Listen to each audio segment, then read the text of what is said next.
Hey everybody, it's John Chrastka with EveryLibrary and the EveryLibrary Institute. It is wonderful to be here today with Allison Jennings-Roche and Paul Jaeger, our guest editors for a new issue of The Political Librarian, which has been published now for many years, both under the EveryLibrary banner first, and then after we set up the EveryLibrary Institute as the nonprofit public policy, tax policy, education policy think tank that it is.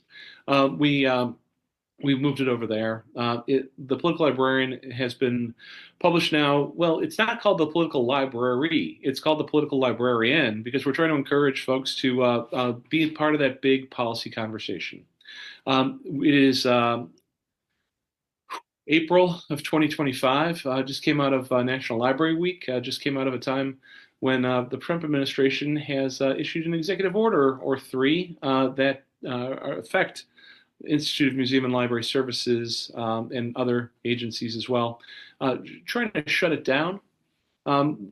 We have been in big conversations with Allison and Paul about how do we help move the conversations forward for the sector. How do we bring some good attention to these really turbulent times? And they came to us and we said yes when they said we need a special issue of the Political Librarian. I'm really happy to welcome them both today for this preview conversation. I want to make sure that I get all of the biography right and do the formal intro real quick. Allison Jennings-Roche, Associate Director of Digital Initiatives and Collections, RLB Library, the University of Baltimore. Hi, Allison. How you doing? Hi, good to see you, John. Good to see you too. Thank you. And Paul Jaeger, Professor and Distinguished Scholar Teacher at the University of Maryland. Paul, it's a thrill to be able to be in this conversation with you again today. Hi, thank you. So don't have your people call my people. That's how this thing got started. Allison, Paul, why did you want to put together a special issue of the Political Librarian of all things? Yeah, so Paul and I, both are scholars, and I'm also a practitioner. We both work with a lot of people who are under an enormous amount of strain. We get calls from people from various directions talking about how do we navigate the current situation, knowing what was coming, right? This idea was formulated before the inauguration, the idea that there were many library workers, librarians that just were really struggling to wrap their mind around what they saw the future would hold. And so Paul and I started talking about how we could offer some, solutions, some advice for these people that are really seeking it, and for ourselves, right? It's very much about how do you find meaningful work to keep the energy going. And I find that Paul often has the most energy and the best advice for those things. He certainly has been. Paul, do you think that you're ringing a bell or you're banging a gong in all these years about, ever since Wake the Nation? Well, yeah, goodness, yes. I mean, the where we are now is so complicated, and there are so many things to think about in terms of law and policy and politics.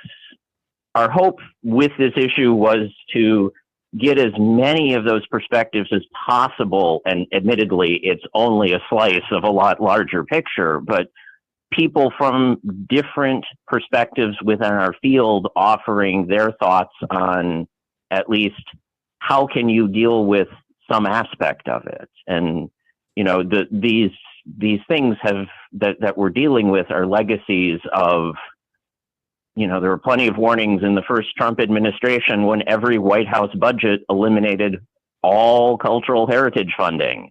Right. The Congress wasn't compliant with that then, but, the warning was there. Or in the Obama years when tech policy was basically corporations can do whatever they want and we're excited about it. Or the Clinton and George W. Bush years of trying to turn government into a very large chain store, or Reagan and neoliberalism, which is really the root of all of this. Or if you want to look in our field, decisions like how the MLIS curriculum was put together when the degree was created, or fundamental decisions about how we would frame and in some ways limit the field when the Library Bill of Rights was created. So there is so much going on in a space where we're dealing with censorship, disinformation, threats of defunding, closing libraries, jailing librarians, that the need for resources offering many perspectives on what's happening and what we might do going forward. It's just, Political Librarian is the best place to try to get these conversations, which are already going, much bigger and much more expansive and hopefully insightful. I agree with you. And I appreciate that you think of this as the right kind of venue, the right kind of channel. Folks, Political Librarian is published open access. It's at the University of Washington University in St. Louis at their OA initiative. I got to thank my longtime colleague and EveryLibrary Institute board member Trevor Dawes for setting us up there when he was at that institution before he went over to the University of Delaware. And I'm glad we can be in that indexed environment, because these conversations that are part of this special issue and other previous issues should be leavening to those conversations in the sector. So what do we do with this issue? We put out a call for papers very early after the election. We put out a call for papers with the hope that we'd get it out sometime right around National Library Week 2025, and we're doing it. Congratulations, team. But also the timeline is so fast and the changes are so fast. But we've got 20, 21, 22 papers in this issue. Allison and Paul, just from a process perspective, how do you manage as editors for a special issue when things are moving that quickly? Yeah, so I think a lot of our contributors were, there was a combination of exhaustion and excitement and brilliance, right? So it has been helping people, channel their excitement, their brilliance, their willingness to really put their work forward and say, yes, we do want to hear what you have to say, because we have quite a few contributors that perhaps don't write that much in academic journals. And then we had quite a few contributors that were just demoralized and seeking to get it kind of over. And I know Paul and I both imagined that we wanted this to be as broad as possible, right? We wanted as many ideas in this issue because we wanted every library worker to be able to find something useful for themselves. We didn't want it overly targeted at one portion of the sector or the other. So a lot of what we've been doing has been, emotional support for our contributors, because that's kind of where we all are right now, for sure. Oh, that's great. I'm glad we can be that platform and that channel. Let's highlight a few of those 21, 22 papers now for our listeners, for our watchers. Paul, I want to check in with you about Jenny Rose Halperin's piece, A Service as Easy as Ordering Takeout, Tech, Startups, and the Business Ontology. The idea here that Jenny was writing from is that as public servants, community advocates, there's an increasingly undemocratic milieu that we're working in. Tell me a little bit about why this paper really was risible to you for this special issue. Yes, this is an author who has come to our field from the tech field, and her experiences are extraordinarily telling about being part of the rise of social media inside of it and seeing how that was affecting policy and shaping how people were changing their attitudes towards information, particularly in corporations and government, and then coming to our field and being, a really important future-focused thinker, being able to bring together those two things to look at the corporate and governmental trends of the last 20 years that have led us to a position where we're not only being told government is and should be run as a big tech company, but we're seeing the extremely brutal implementation of that in its most literal sense. So the kinds of insights that this author, this paper can provide are just extraordinary. Well, Jenny is executive director of Library Futures. They are publishing on the cutting edge of issues like intellectual property, intellectual freedom, the ebook conversations as well. So, Allison, you also looked at it as the co-editor of this issue. Yeah. I was really excited to read this piece. I also, to me, I even have it written down in my notes here. There was a call, right, to reclaim public bureaucracy for the people. Ooh, And I I like that. feel like that's something that we can really, grab onto, hold on to, because what this piece does is it diagnoses how we got here, right, and what's happening, and understanding libraries as a part of this larger public bureaucracy.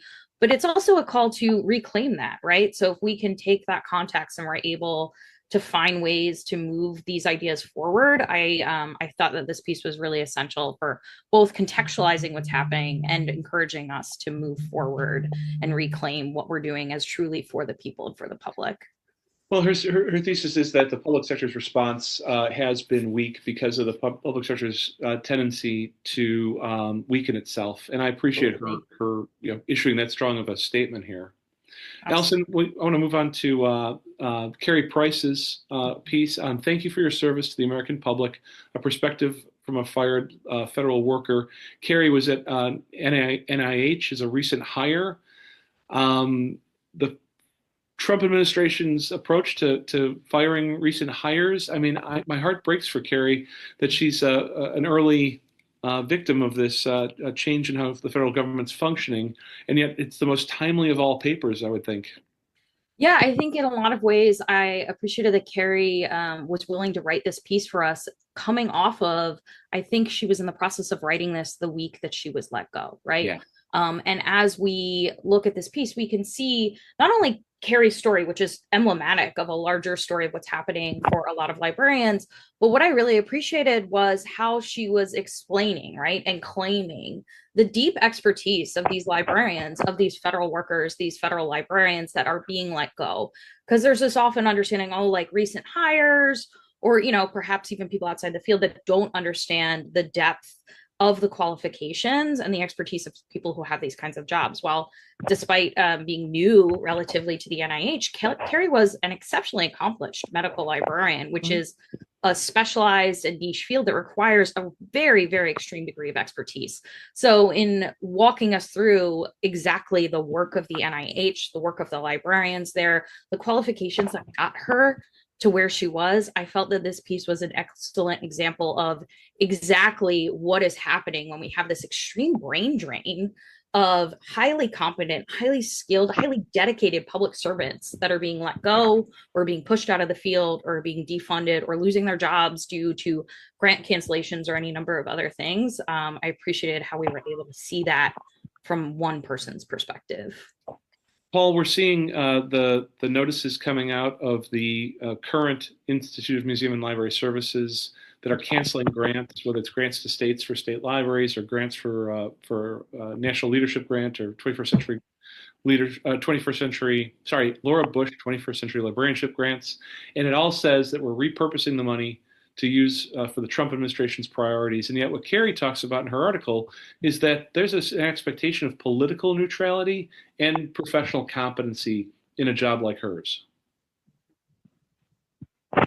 Yes, and the statement that came from the new director of IMLS talking about what those administration priorities would be is certainly not in line with any sense of trying to provide the best information in the most accurate and unbiased way that you might hope from federal agencies. So the where the money might be shifted to is who knows, but what it's being taken away from, we see reflected in a number of articles in the issue beyond even the ones we're talking about here, where authors were only able to project, like, if this happens, because we've been moving so fast that putting the issue together, we still haven't been able to keep up with how fast the administration is moving in taking things apart. But, the moving of the IMLS dollars to unknown things away from support of education programs for museum professionals, support of the libraries and museums and archives of so many communities that would not otherwise be able to have them. We may think of the research going away for, like that's maybe the showiest part of it, but the operational stuff that IMLS provides, it's so many institutions, so many programs that are just the making things work are tied to that too. That is going to be the long-term negative impacts from lack of systems, I think. You've hit the nail on the head there, Paul. Allison, let me move on to another one of our contributors. We're very proud here at the EveryLibrary Institute that we are encouraging folks to submit anonymously to the Political Librarian if they have to. And we respect that very much. And the integrity of this process extends to the fact that I have no idea who this person was, even though I'm technically the publisher. So Allison, it was a piece called On Moving Forward by a pseudonym Librador. The retrenchment of librarian values in this modern moment, or in this current moment. And the thing about politics is that politics is always, how do we express our value system in law? How do we express our value system in budgets? What is our contributor talking about here with this piece? Yeah, I really appreciated this piece, and I appreciated that we were able to publish anonymously to be able to get the voice of a working public librarian that is working in a red county, right? Mm-hmm. There are many people who have many things to say that cannot say them for fear of not just hurting themselves in their own careers, right? Like there is a level of that, but there's also a huge concern about hurting the communities that we serve by speaking out. And to me, that's horrifying that individual librarians don't feel comfortable speaking, according to their First Amendment rights about their own personal opinions about things outside of their working hours, right? So while I appreciate that we were able to publish anonymously, and I appreciate the work of this author tremendously, I also think it's an indicator of where we are politically, that people are afraid of losing funding for their libraries, for their systems and their communities by speaking to something what I found this article to be very hopeful and wholesome in many ways, right? Talking about that retrenchment of values, talking about what it means to work in a community that ostensibly is very supportive of the library, right? This author was speaking about how their board was incredibly supportive, and they do feel like their library has the support of the community. And yet when it comes to the actual political processes and the decisions being made and voting for this current administration and the policies indicated, how harmful that will be. And I think that this piece, again, right, is about one perspective speaking to this larger whole, but it really is indicative of what we see, that many public librarians are deeply, deeply rooted in community and deeply rooted in their values of service and commitment to that community. And they are feeling the rug pulled out from underneath their feet and are trying to find ways to hold on to their values, to hold on to their core perspectives, to keep themselves in the work, right? We can say in the fight. It's not, most librarians are not in the fight. They're just trying to serve their communities. They're just trying to get books in the hands of their communities, to get people access to the resources that they need. And this piece in particular, I felt was both enlightening and really hopeful. And I hope that people are able to return to this piece to find those bits of wisdom from someone who is currently grappling with what a lot of working librarians are dealing with across the country. That I really appreciate you bringing that frame for this piece and the idea of being there to do the work. So, Paul, I want to talk about upholding trust in library partnerships with immigrants by Anna Indumu and Haley Park, because there is working for the whole community and there's working for particular parts of the community, especially the new to our country, the traditional role that libraries have in orientation, in community building, in that pathway to citizenship. And this article talks about anti-immigrant political leaders capitalizing on ways to polarize the vulnerability of the library in that conversation. Tell me a little bit about why this one really caught your attention.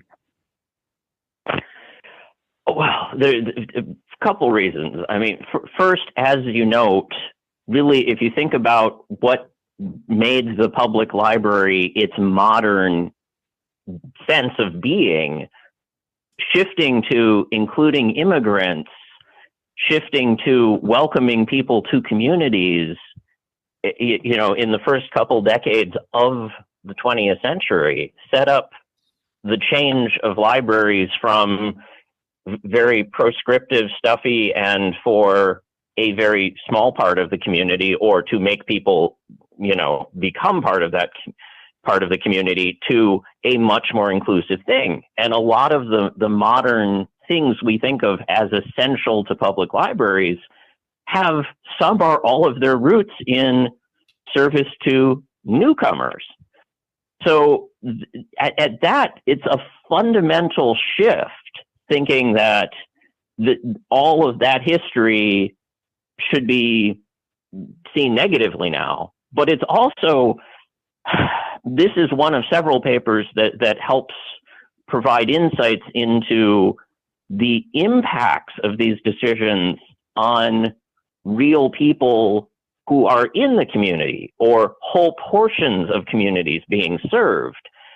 And when money is taken away, when materials are taken away, when a group of people who live in the community, the representation of them is pulled from the collection, or services and programs are pulled that they rely on, the impacts on real people, whole communities of people, are enormous.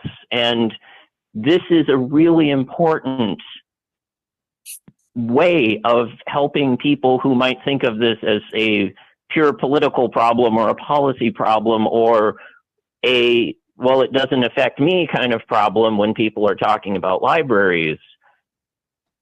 It affects a whole lot of people and a whole lot of communities. The through line on these articles is either about how the place is affected, the library itself as an institution, the people who the library serve, how are they affected, is a through line for these stories. But so are the principles of librarianship and this value system conversation. And I appreciate that all three of those valences are a component of this. Paul and then Allison, I'd like to wrap up this little preview webinar here with a dive into John Bushman's November 5, 2024, three sources of lessons for libraries. I'm getting there today, team. I got a little stumble here and there. But what I do know about Bushman's piece here is that he is exploring the shift from really about the Nixon administration to today that moved away from some of that egalitarian and more progressive principles of American society into this much more inegalitarian and neoliberal approach to policy. Paul, why did you, besides it being John Bushman, why do you want to bring it into the issue? Well, no small part it is because it's John Bushman. I mean, this is the person who has been warning about what is now happening longer than anyone else who's in the field. Mm-hmm. His track record of engaging the dangers of neoliberal economics for libraries goes back many, many decades. And his early 2000s book, Dismantling the Public Sphere, could not have been more telling. And that's nearly, I mean, it's more than 20 years old as far as a warning to the field to pay attention to these issues and get engaged with them. So, someone who has been that far ahead of the curve longer than most of us have even been in the field is a voice that's truly necessary. Yeah. So, the history he can draw from in his own thinking in engaging these issues is something that is really unique. And Allison, when he talks about how current trends are accelerating those illiberal tendencies in American politics, and how libraries, whether it's in a public library, school library, or academic library setting, are creatures of law. It's a chilling story to read. I think it is chilling, and I think it is useful for us to contextualize, right? What he's tracing is a constant, almost flux, right? From progress to a reactionary, almost want to return or remove that progress.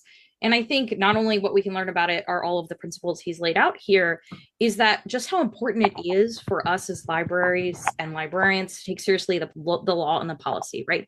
How do we protect any kind of progress moving forward? And I think largely we can see in this piece and many other pieces that perhaps we haven't built the infrastructure to kind of hold on to the kinds of political progress that we think is so essential to serve our communities. If these things are not backed by both state and federal law and policy, they're very easy to rip back away from our communities when we're talking about specific programs and principles in general.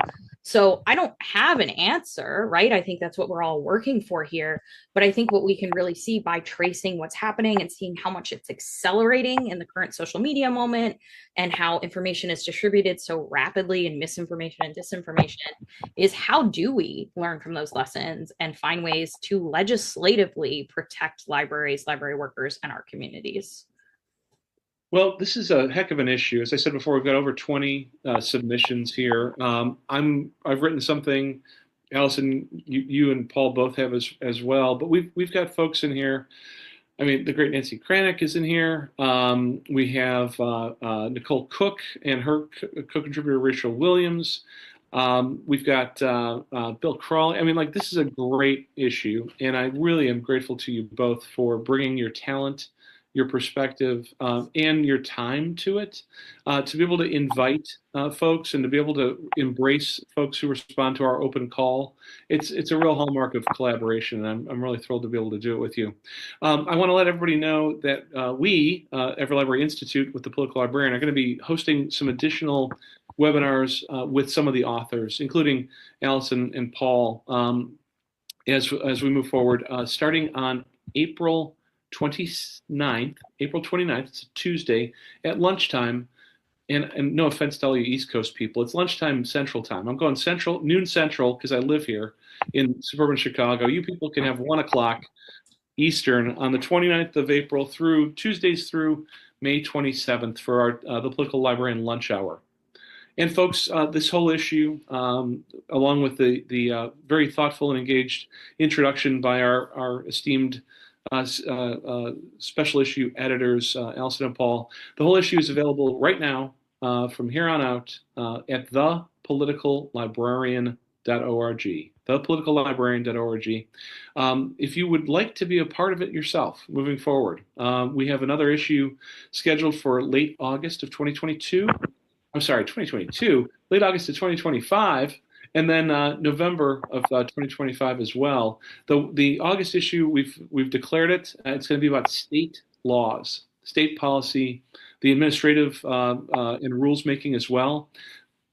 With the federal government changing so dramatically, we know very clearly that the action for the next couple of years on budgets, on authority to act, on structure of government is going to be in the states. It doesn't mean that we're going to stop paying attention to Congress, but here at EveryLibrary and the EveryLibrary Institute, we've always been a multi-state organization, so we want to lift up those voices. The November one is still TBD. I think we have a lot to see with what's going to happen in the United States of America, and keep your ears open at thepoliticallibrarian.org for more about that. So, parting thoughts, Allison? Oh, no, but thank you so much for including us and being able to platform these voices. The kind of rapid turnaround that we've been able to do on this issue is truly impressive. So thank you to all of your team that has done just incredible work to get these perspectives and these voices out there. And just a slight aside, you know, these pieces were written at a point in time. So I know a lot of people are like, oh, things have changed since I wrote it. So just as we work through these pieces and we use them in our lives, understanding that this administration is moving faster than even the fastest editorial process I've ever been a part of in my life. So thank you to your team, John. Absolutely. Paul, wrap up for us. Really, just to echo everything Allison said, I mean, this is a huge testament to EveryLibrary and the Institute and Political Librarian and everyone involved, that we were able to take an idea for an issue to not only a complete issue, but what amounts to basically a triple or quadruple sized issue of most journals together in just a matter of a few months. It's just fantastic. And, to all of the people who were contributed to it, everything is of a moment that isn't quite able to keep up, but each of those moments is startlingly important because of how much has been happening. And the lessons will continue regardless of how much else changes between the time it was written and the time you read it. None of them are time locked by any means, and these issues are going to be with us for, unfortunately, many, many, many years. So the ability to get this kind of conversation this quickly in this forum, for everyone involved, it's been a whole lot of work, but it just is so necessary. Thank you, Paul. Thank you, Allison. And I want to extend that thanks to Martha McGeehee, our project manager and editor on this, to Tina Andrews, who has been part of our team doing our Medium stories, which is our articles facing the public, but she's come in to put extra eyes on that. And then Andrew Sulovic, our series editor for the Political Librarian as well. So on behalf of all of them, thank you for being part of this today. All right, folks, go out and hit thepoliticallibrarian.org, hit download, and then let's keep the conversation going. Thanks again, team. Take care. Thank you.